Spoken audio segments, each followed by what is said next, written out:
Okay, you all are ready to take it away.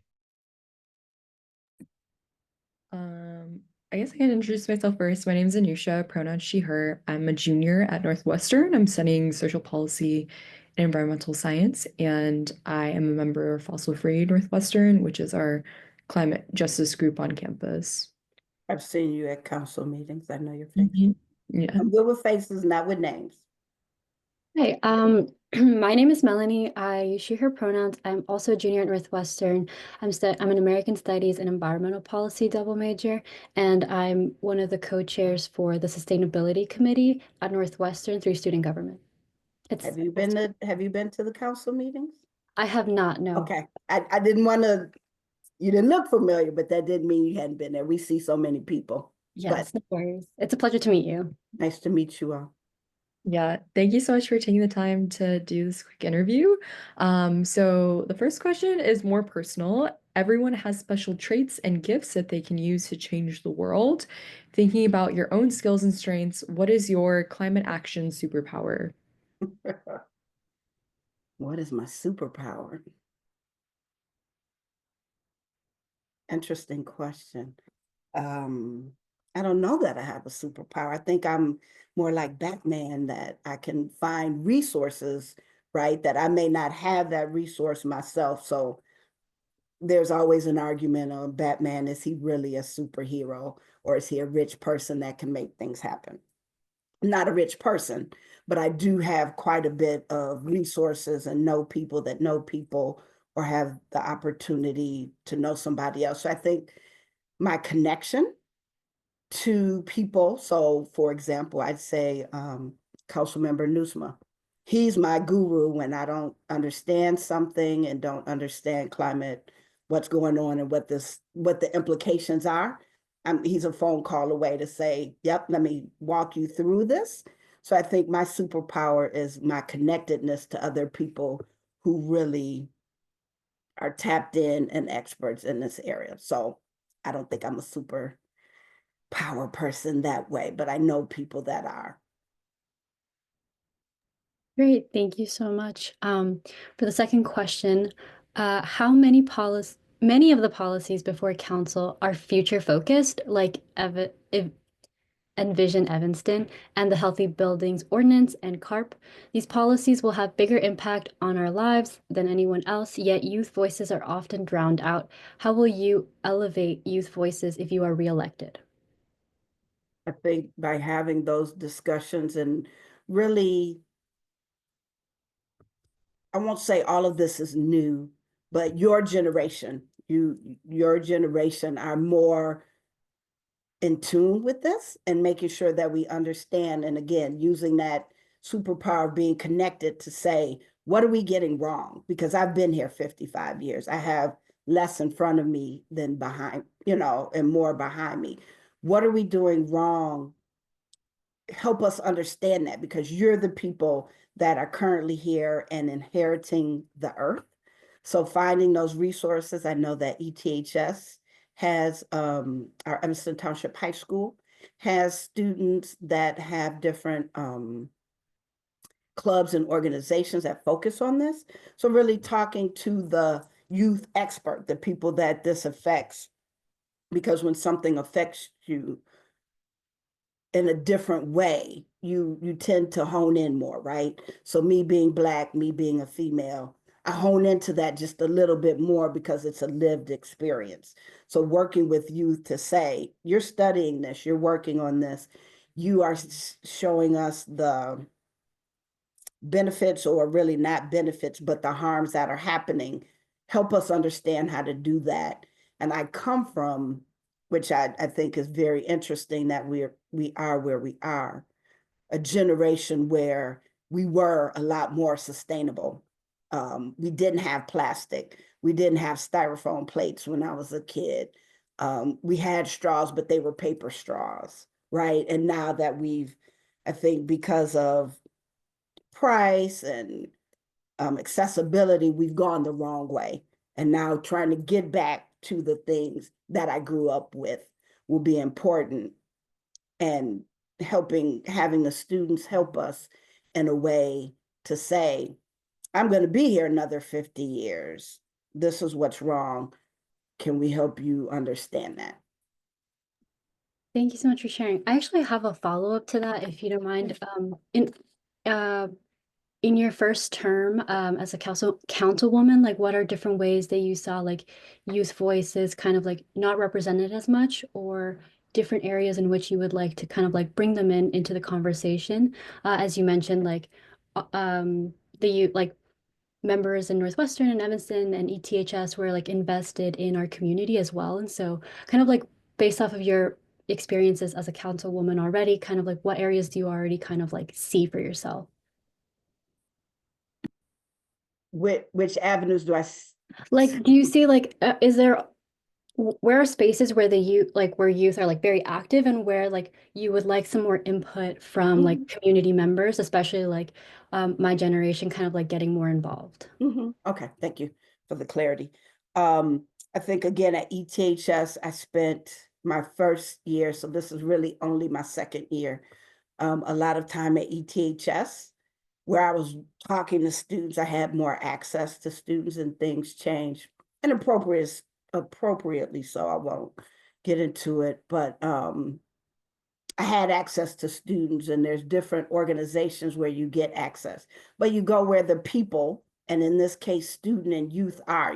You're present where they are to ask the questions and be relevant to what those concerns are. I took a couple opportunities to participate. And see, the thing is knowing, getting the invitation and knowing when something is going on is always everybody has something going on, and making sure each institution, so Northwestern, Oakton, I work at Oakton, so I know a lot more about Oakton, and ETHS, making sure I know what's going on, and that they know those things are important to me to invite me, and not the day before. But there were a couple programs that Northwestern had that I attended. They did an open, I don't remember the name, and this year I was out of town, but it was where new students looking for housing, looking for apartments.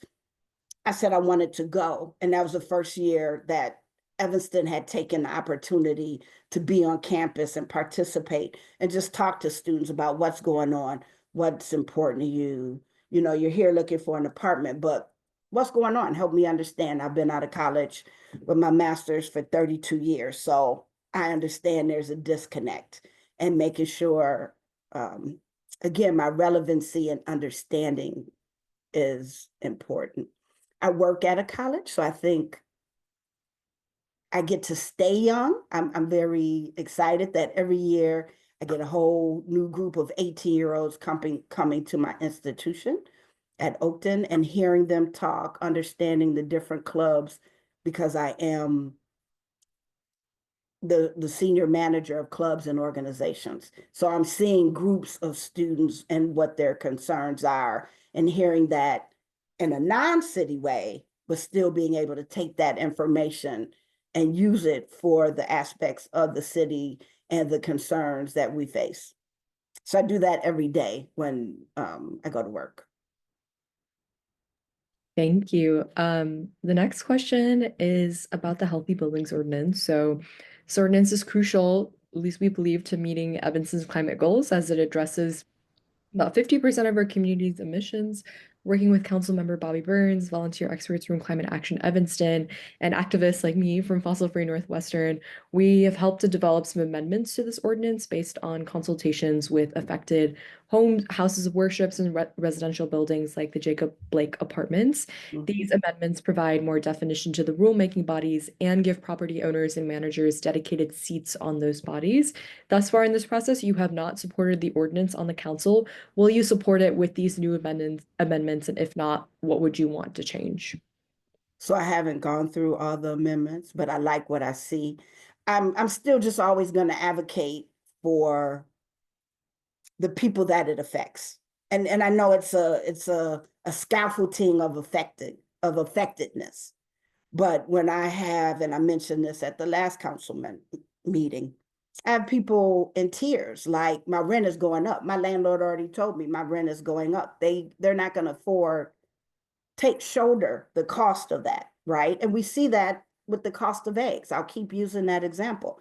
Eggs are astronomically high because farmers can't afford to be able to offset that on their own.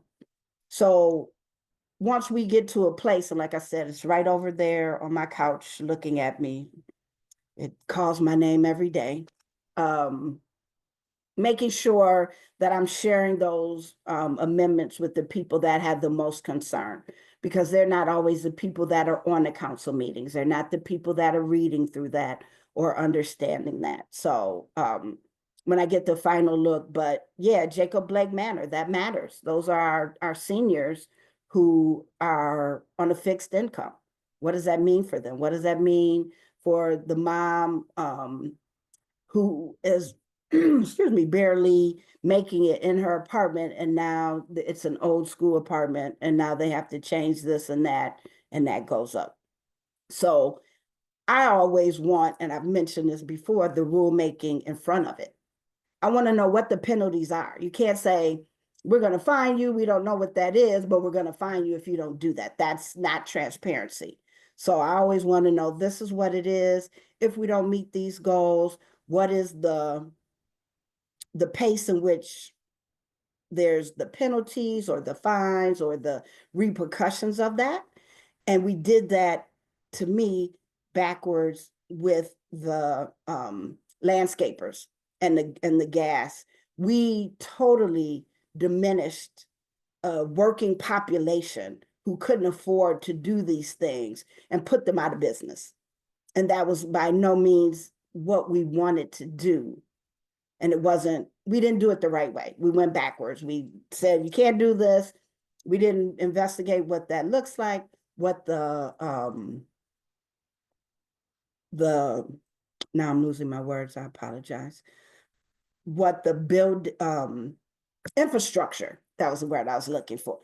You have to have a lot of money to have made those changes immediately. So I always want to know, what is the infrastructure? What is the penalty? Because maybe it is something that homeowners, business owners, 20,000 feet and bigger, they say, we'll just pay the fine because we can afford to do that. It'd be cheaper to do that than to fix the problem. I don't know, but I think it has to accommodate everybody. While we want to do the right thing, there's always in anything you do, unintended consequences. And I want to make sure that I fully understand that before I make a decision. And when I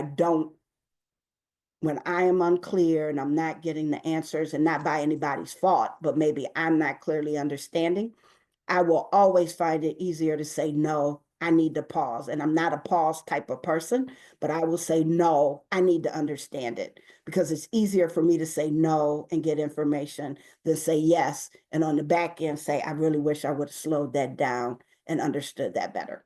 And that's where I stand on everything, not just this. Thank you. For another question, as Northwestern students, we have tried to get Northwestern to act more transparently about its sustainability progress, especially as someone in student government working really closely on all of these projects.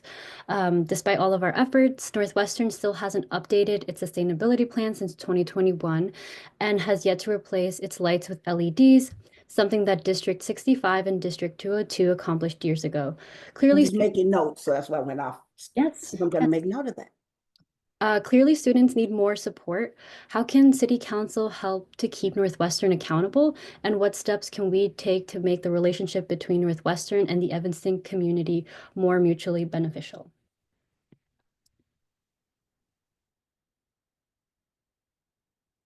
I'm not sure how to answer. I have answers and I don't know that I'm going to put them here.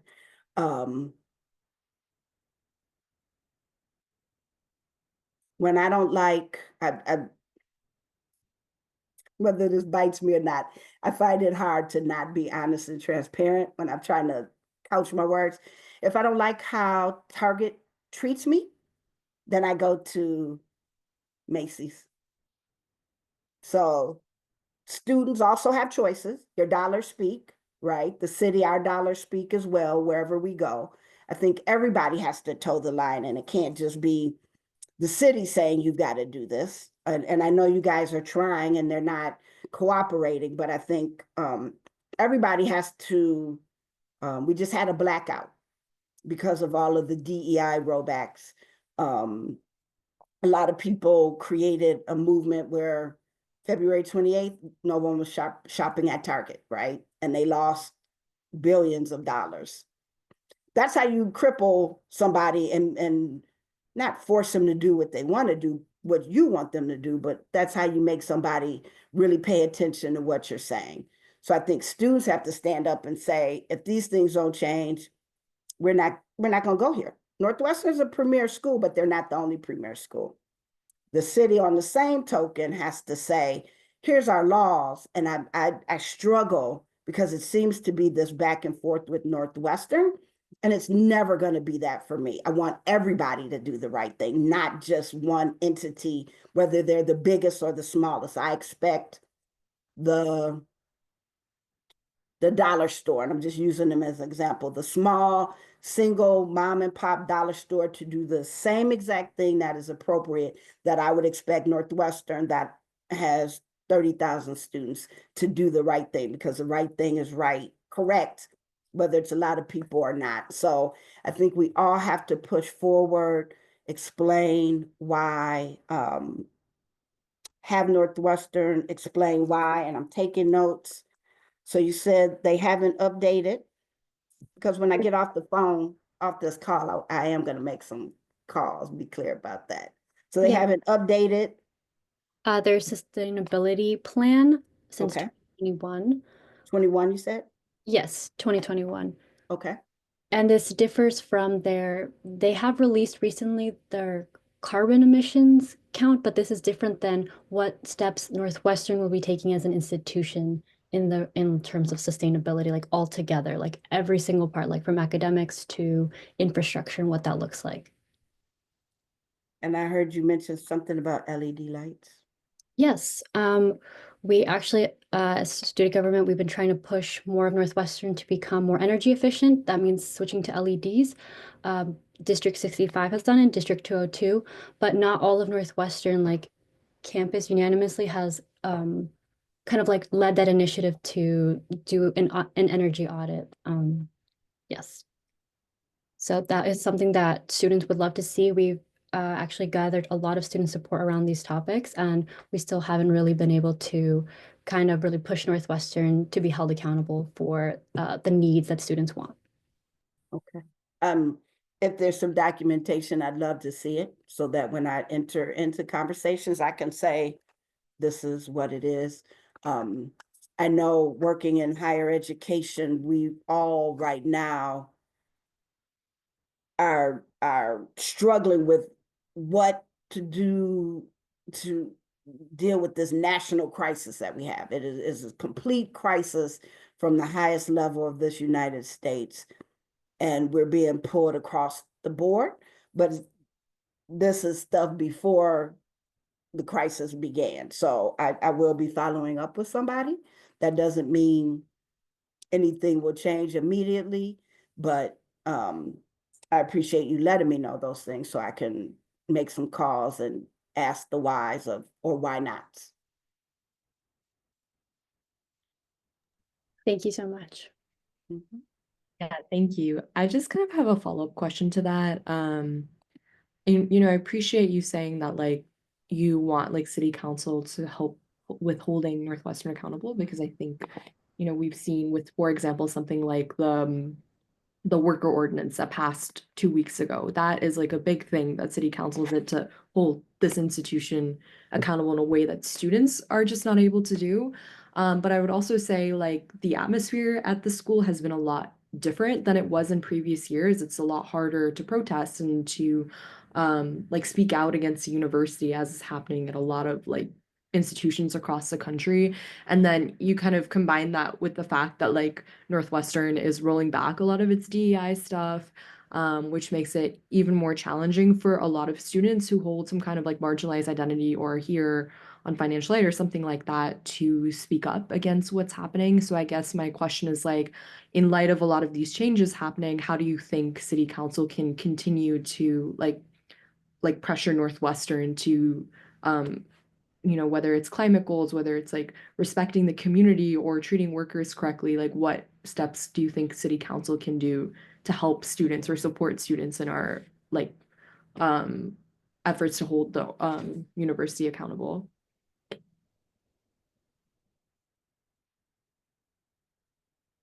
I think there's a bunch of ways. I won't use the term that I was an activist when I was in college, but it was during, oh, now I'm going to show my age. Well, I told you I'm 55, but it was during the Rodney King riots. And we shut the Black Student Union, we shut the school down. We were like, oh, nobody's going to move until we get some clarity on what's going on.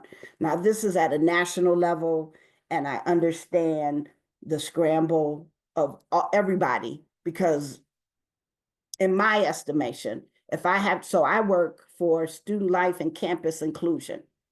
That inclusion is a problem on the national level.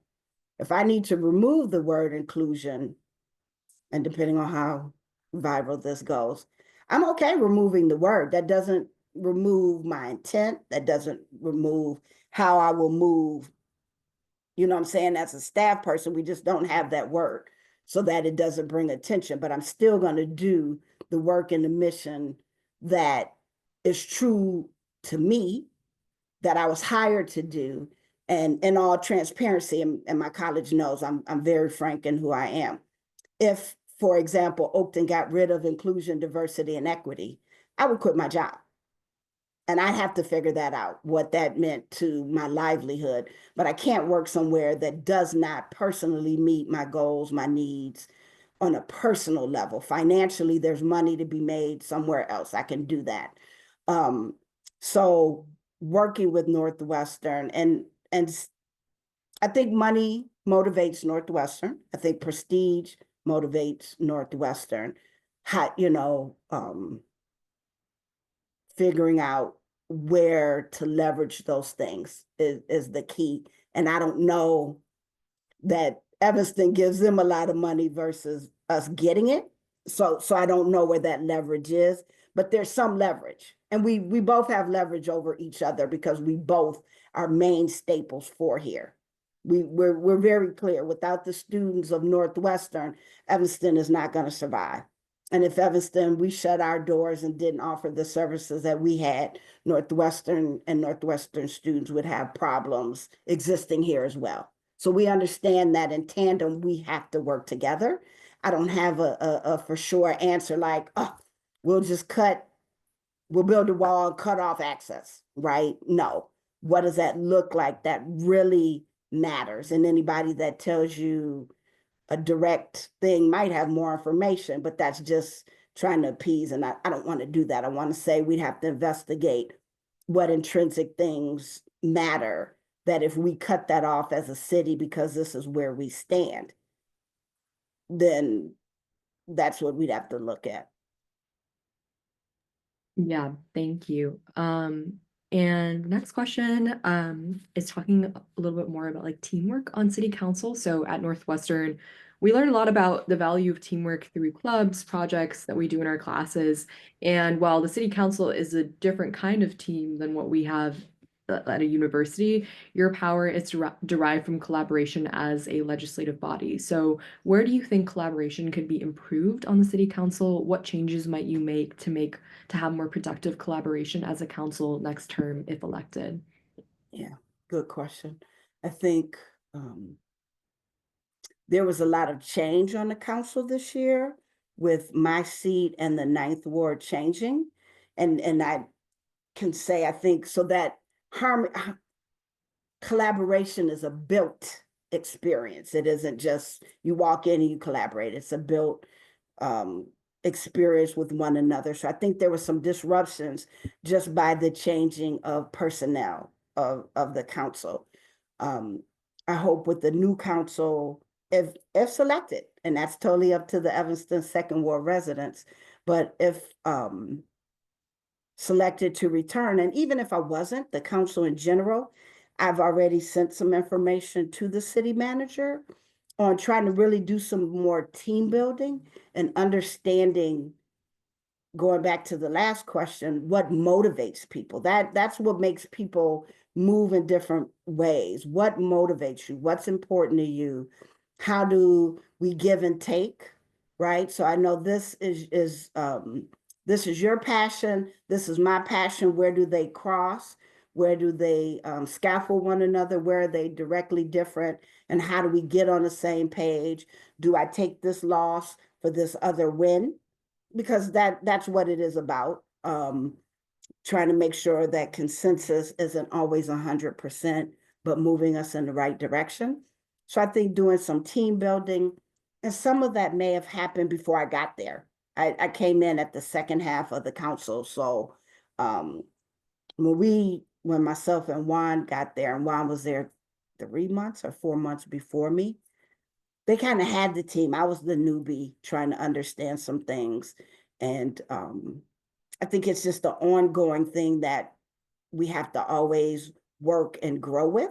And I think some of in my opinion, and all of this is my opinion, some of the topics and things we've had to deal with have been very polarizing and where people stand in the community.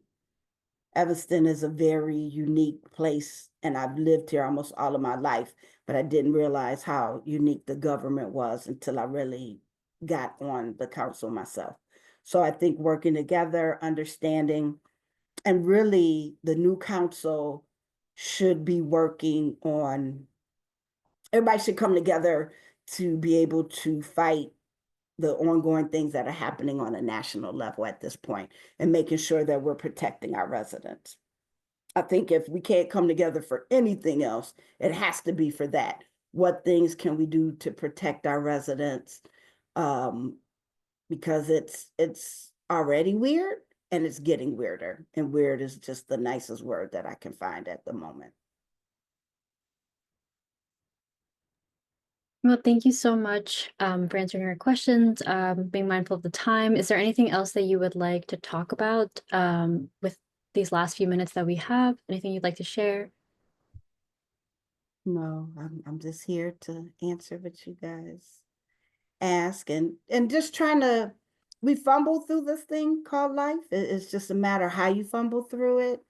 And everybody has a different path to the goal. And I think when we look at it on a holistic level, everybody wants to succeed. And I really think everybody wants everybody else to succeed. I don't want to be up here while everybody is under me. I don't want other people above me and I'm down here. I want everybody to be successful. But I think things have changed and the atmosphere has changed. And there's this feeling that I can't allow you to be good and I can be good at the same time. And so people are clamoring for resources that don't need them versus people that is saying, I have enough. I'm good. Let me make sure somebody else has something. And that's always been my mission and goal through my upbringing is making sure that we're all okay. And what does that mean? Looks very different. And I can't tell you what's good for you, and I can't tell you what's good for you, just like you can't tell me what's good for me. I have to hear what you're saying is good and try to help you get and achieve that, and hopefully have people listen to me and try to achieve that as well. So I think there's enough room for everybody. We just have to make that space. And we fumble through it. I don't always get it right. And I'm okay to say that I'm human and I won't always get it right. I will do the very best that I can. And when I don't, I will own that. Yes, thank you. I mean, that's such a lovely note, especially with a lot of collaborative work. We're always trying to improve and see and just do the best that we can. I will definitely follow up to earlier what you said about the sustainability report. I will attach that to the email chain with that Jack set up earlier with those materials and any sort of information that I have on the LEDs. Yeah, I'm gonna, when people start seeing me writing, that means something triggered in me, and I'm like, oh, okay, those are simple things that publish a report. And if there's no report, say that and say why not, right? Like, oh, we've been busy doing this and we didn't do it. I don't care what the reason is. Be forthright, and I will ask those things. And if we're LED, again, if there's a reason, oh, we were in a, and I'm making this up, right? I'm not speaking for Northwestern by any means or any institution. We were in a consortium and we had 10,000 light bulbs. And until we get through those 10,000 light bulbs, we're not going to change. But say that. Say we're on light bulb 9,000, and in 1,000 light bulbs, you'll see a change. It's always, I always want to be in front of something and not behind it, and explain. Usually you can explain it away. Okay, we got 1,000 more light bulbs in the closet. These light bulbs cost us $1 million each, and we can't throw them away. We're not going to throw them away. But once we hit that 10,999, or even at the 1,000, we're going to start ordering new light bulbs. You'll see that change, and we're going to phase it out building by building. Those are things that you explain to people instead of being behind this curtain and just, we're not giving it to you and we don't know.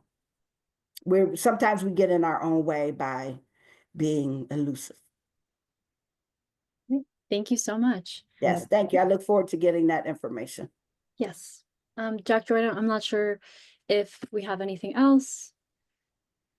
No, that was great. Thank you so much, Councilmember Harris. I think we should just give you three your own show, and and we would get a lot further as a society. But yeah, that was fantastic. I think you had a lot of great insights on some critical issues in front of us for the election. So, Anusha, Melanie, and this isn't my thing. I'm very honest that I'm learning what green is, right? I'm trying to throw some away, and before I do, I ask my kids at Oakton, oh, wait, what is this? Because there's different kinds of plastics and there's different, and I'm like, oh my goodness, I can't keep up. But if I have somebody walking that journey with me, and that's why I'm saying Councilmember Newsma did that. He does that really well. He's like, Krissie, you're confused. I'm like, I sure am. Help me figure this out because I'm confused. I'm willing to go with the journey when I understand, but when I don't understand something, I will stand still until, because I want to do the right thing. of course. Yeah, and the way we view it, being green or climate work, like it really comes down to how we treat each other and how we treat our community. And I think you do that. You know people very well, and you've got a lot of passion for this community. So you're green, even if you don't know. Here. I live here, right? So exactly. I That's can't. the biggest thing. That's the biggest thing. Do you know your neighbor? That's like the biggest thing of being green. Yeah. So. Oh, I like that. Okay, I feel That's how we view it. I know a little bit about green, not a lot. Yeah, I don't care if you drive a Tesla. Well, actually, now I don't want you to drive a Tesla at all. No, I'm not driving a Tesla. I'm not driving a Tesla. No more of those. Take the bus. I'll walk on my hands before, and I don't even know how to do that, but I'll figure it out. Yeah, me too. Me too. Anusha, Melanie, thank you so much. Councilmember Harris, thanks a bunch. Have a great weekend. All right, you too. We'll see you all around. All right, thank you. See ya. Does she have a question? Oh, no. Nope, I need to say bye. Okay. Thank you, Everybody have a great one. Peace. And please send me that info, please. Yes, I will.